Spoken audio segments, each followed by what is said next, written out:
চাঁদাবাজের সাথে দেখা হয়, তারা আমাদের কাছে 5,000 টাকা দাবি করে, কিন্তু 300 টাকা দেয়। তারা আমাদেরকে মারধর করে, তারপরে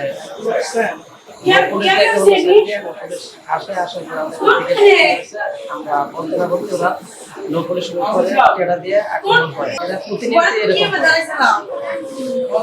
এরা ছাড়া তুলে থেকে গাড়ি নিয়ে ঢাকার উদ্দেশ্যে রওনা করছিলাম।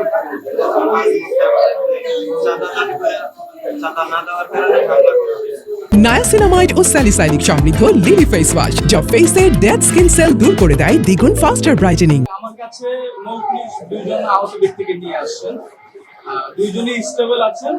একজনকে আমরা প্রাথমিক চিকিৎসা দিয়ে ছেড়ে দিচ্ছি, আরেকজনের পিলেট মানে মাল্টিপল পিলেট ইনজুরি আছে। ওখানে আমরা মনে হচ্ছে যে আপনার নিচে পিলেট আছে, রাবার প্লেটের পিলেট আছে। এই জন্য আমরা ওনাকে আরো চিকিৎসার জন্য উন্নত চিকিৎসার জন্য ওনাকে আমরা একটা থানা ছিল আপনার নলছ গ্রামে কতিপয় চাঁদাবাজ তাদের বলি রাখতেন। আটকানোর পরে আপনার আমি তো ছিলাম না, হ্যাঁ আমি ছিলাম না, এটা এই জন্য হলো চালিবাজার আইসি সাহেব অপারেশনে ছিলেন, উনি নিজে সেটা বলতে পারবে। আর ওনারা একটু পরে আসবে, আসলে আপনারা বিস্তারিত বিষয়টা আপনারা ডিটেলস সবকিছু আপনারা